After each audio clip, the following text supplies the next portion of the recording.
Hello, my amazing children. This is Grandma Carla, and welcome to Grandma Carla's Bookshelf.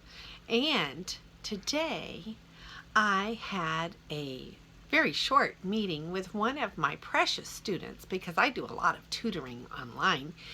And the student had some internet problems. And dear little Brielle could not hear me or see me because her video her internet was having trouble. So it was very sad. So I decided that I would post the next story that we were going to read together online so that she could watch it when her internet was working again.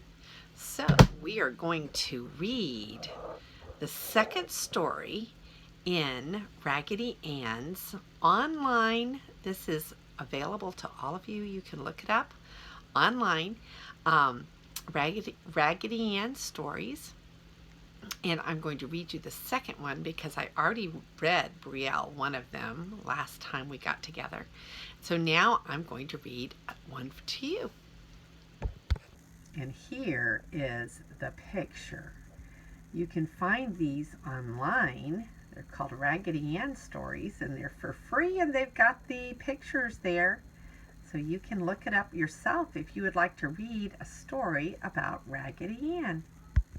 So today we're going to read Raggedy Ann and the Washing. And Brielle, this story is for you. Raggedy Ann and the Washing. Why, Dinah, how could you? Mama looked out of the window and saw Marcella run up to Dinah and take something out of her hand and then put her head on her arm and commence crying. "What is the trouble, dear?" Mama asked as she came out the door and knelt beside the little figure shaking with sobs. Marcella held out Raggedy Ann, but such a comical look on Raggedy Ann. Mama had to smile in spite of her sympathy, for Raggedy Ann looked ridiculous. Dinah's big eyes rolled out in a troubled manner, for Marcella had snatched Raggedy Ann from Dinah's hand as she cried, "Why, Dinah, how could you?" Dinah could not quite understand, and as she dearly loved Marcella, she was troubled. Raggedy Ann was not in the least downhearted, and while she felt she must look very funny, she continued to smile, but with more expansive smile than ever before. And here we have a picture of Raggedy Ann, and we're going to find that she's in the wash bin there getting all washed up. Raggedy Ann knew just how it had all happened, and her remaining shoe button eye twinkled. She remembered that morning when Marcella came to the nursery to take the nighties from the dolls and dress them. She had been cross. Raggedy Ann thought at the time perhaps she had climbed out of the bed backwards, for Marcella complained to each doll as she dressed them.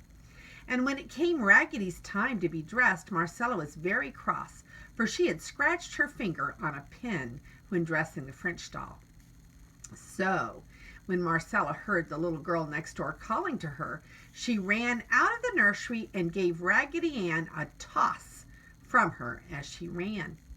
Now it happened that Raggedy lit in the clothes hamper, and there she lay all doubled up in a knot. A few minutes afterwards, Dinah came through the hall with an armful of clothes and piled them in the hamper on top of Raggedy Ann. Then Dinah carried the hamper out in the back of the house where she did the washing. Dinah dumped all the clothes into the boiler and poured water on them. The boiler was then placed upon the stove. When the water began to get warm, Raggedy Ann wiggled around and climbed up amongst the clothes to the top of the boiler to peek out. There was too much steam and she could see nothing. For that matter, Dinah could not see Raggedy Ann either on account of all the steam. So Dinah, using an old broom handle, stirred the clothes in the boiler, and the clothes and Raggedy Ann were stirred and whirled around until all were thoroughly boiled. When Dinah took the clothes a piece at a time from the boiler and scrubbed them, she finally came upon Raggedy Ann. Now Dinah did not know but that Marcella had placed Raggedy Ann in the clothes hamper to be washed, so she soaped Raggedy well and scrubbed her up and down over the rough washboard.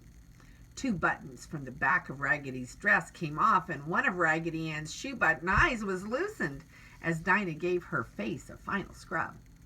Then Dinah put Raggedy Ann's feet in the wringer and turned the crank.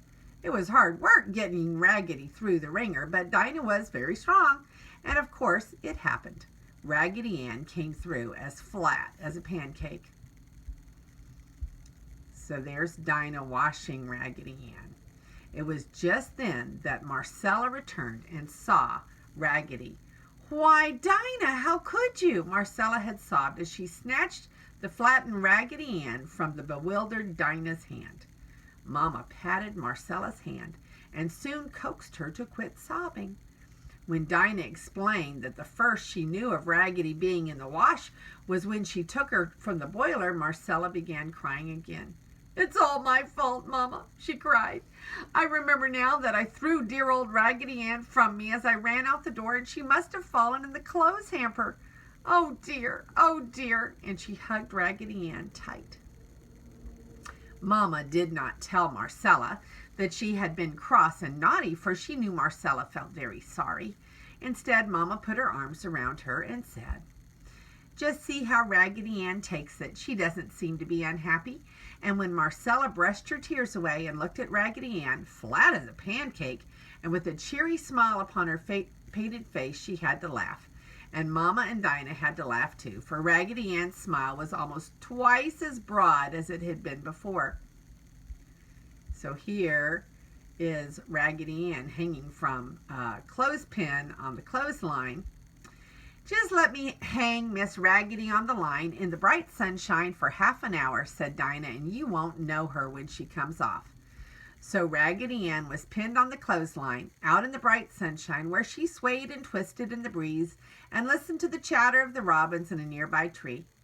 Every once in a while, Dinah went out, rolled and patted Raggedy until her cotton stuffing was soft and dry and fluffy, and her head and arms and legs were nice and round again. Then she took Raggedy Ann into the house, and she showed Marcella and Mama how clean and sweet she was. Marcella took Raggedy Ann right up to the nursery and told all the dolls just what had happened, and how sorry she was that she had been cross and peevish when she dressed them. And while the dolls said never a word, they looked at their little mistress with love in their eyes as she sat in the little red rocking chair and held Raggedy Ann tightly in her arms. And Raggedy Ann's remaining shoe button eye looked up at her little mistress in rather a saucy manner. But upon her face was the same old smile of happiness, good humor, and love. So there's Marcella holding her Raggedy Ann doll, and she loves Raggedy Ann, and she's glad that she's okay. And next time, we'll read Raggedy Ann and the Kite. So, Brielle, I hope you enjoyed your story about Raggedy Ann getting a washing. And this is Grandma Carla, and I love you.